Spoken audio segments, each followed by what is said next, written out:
A gleaming white aircraft tears down the runway at Boscombe Down, accelerates to Mach 2, then drops to 200 feet above the English countryside, skimming terrain at 700 miles per hour, guided only by radar and computer, no human input, just machine precision navigating hills and valleys automatically. British test pilots land and report something unprecedented.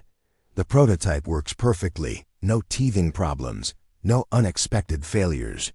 The TSR-2 isn't just years ahead of anything America or the Soviets have, it's decades ahead. 18 months later, every prototype is cut apart with blowtorches, every blueprint is burned, and every tool used to build it is smashed to pieces on direct government orders. This is the story of a British miracle that was too good to survive politics. Welcome to Shadow Works. Today we open the file on the BAC TSR-2, the machine that was too good to exist, and the political conspiracy that ensured it never went to war. Late 1950s, the Cold War is entering its most dangerous phase, and the Royal Air Force faces an existential problem. The Soviet Union has deployed SA-2 surface-to-air missiles across Eastern Europe, the same missiles that will shoot down Gary Power's U-2 in 1960, proving that high-altitude bombing is dead. Any aircraft flying above 50,000 feet is now a target, which means the RAA's entire nuclear deterrent strategy, high-altitude V-bombers carrying atomic weapons, is obsolete. Britain needs a completely new approach, a bomber that can penetrate Soviet airspace by flying so low that radar can't track it, fast enough that fighters can't intercept it, and smart enough to navigate terrain automatically because human pilots can't react quickly enough at those speeds and altitudes. The requirement is almost impossible. Mach 2 at high altitude, Mach 1.2 at 200 feet, automatic terrain following, nuclear payload, and the range to reach Moscow and return. It's asking for a fighter jet, a bomber, and a computer system that doesn't exist yet, all in one aircraft. British Aircraft Corporation's response was the TSR-2 Tactical Strike and Reconnaissance, Mark II, and it was genuinely revolutionary. First, the terrain-following radar, a system that could scan the ground ahead, calculate safe flight paths through valleys and over ridges, and feed those commands directly into the autopilot without pilot input. This was 1964. Pocket calculators didn't exist yet, and the TSR-2 had a computer flying the aircraft autonomously at 700 miles per hour, just 200 feet off the deck. Second, the engines. 2 Bristol Siddeley Olympus turbojets producing 30,000 pounds of thrust each, allowing the aircraft to supercruise at Mach 2 without afterburners, something the U.S. wouldn't achieve until the F-22 Raptor 40 years later. Third, the avionics suite. Navigation systems, bombing computers, and radar that were a generation ahead of anything operational.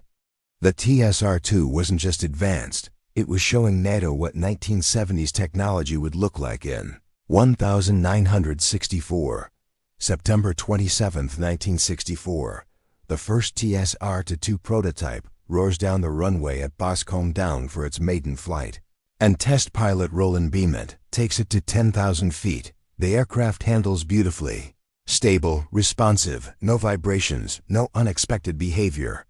Over the next 6 months, the test program continues flawlessly. The terrain-following radar works on the first attempt. The low-level runs at Mach 1.1 are smooth and stable, and Beament reports that it's the best-handling supersonic aircraft he's ever flown. There are no catastrophic failures. No need for major redesigns, just minor refinements. For a cutting-edge prototype, this is unheard of. British engineers have built something extraordinary. But across the Atlantic, the Pentagon is watching with growing alarm.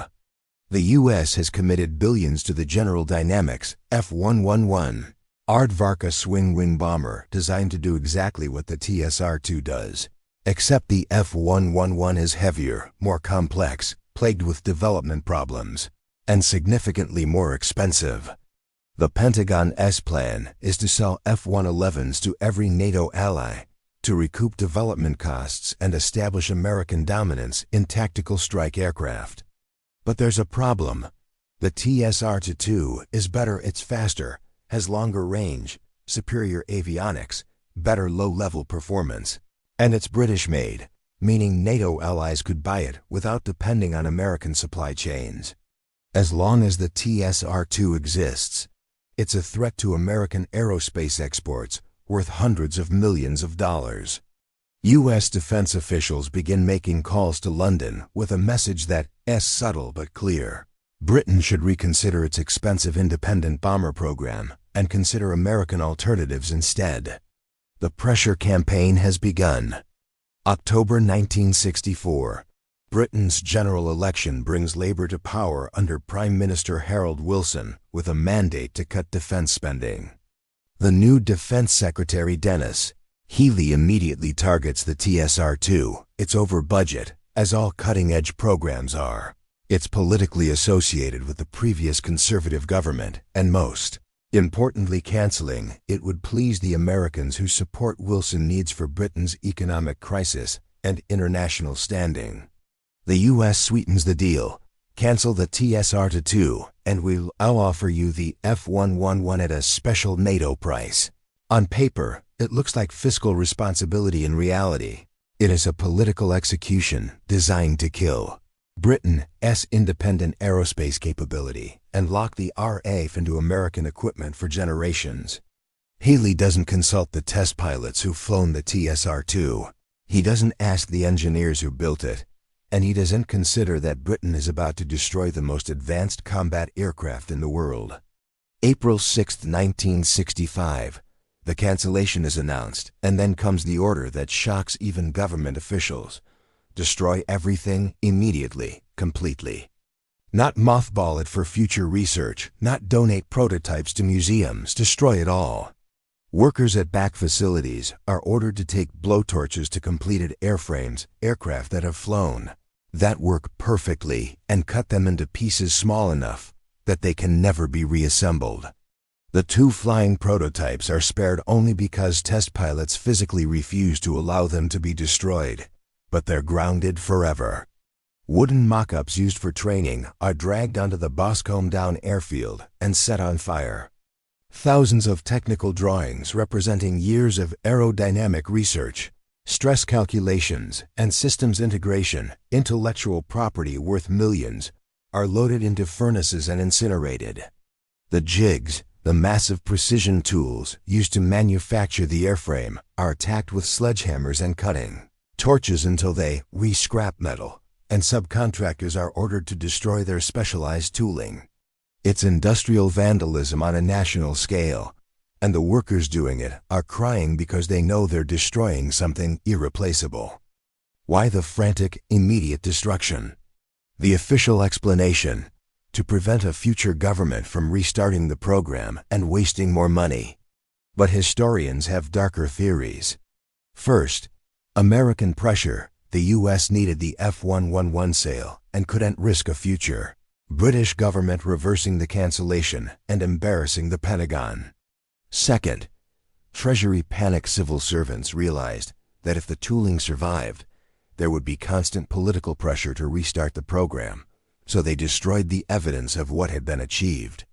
Third, the conspiracy theory that never dies that American intelligence officials convinced British politicians that keeping the TSR-2 alive would damage the special relationship at a time when Britain desperately needed U.S. economic support.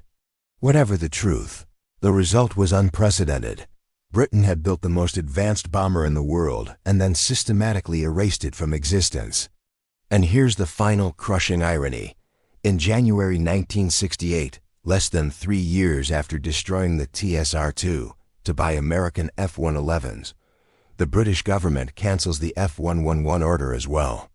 The F-111's development costs have exploded, the aircraft is plagued with problems, and Britain can no longer afford it. The RAF is left with nothing: no TSR-2, no F-111, no modern strike aircraft at all.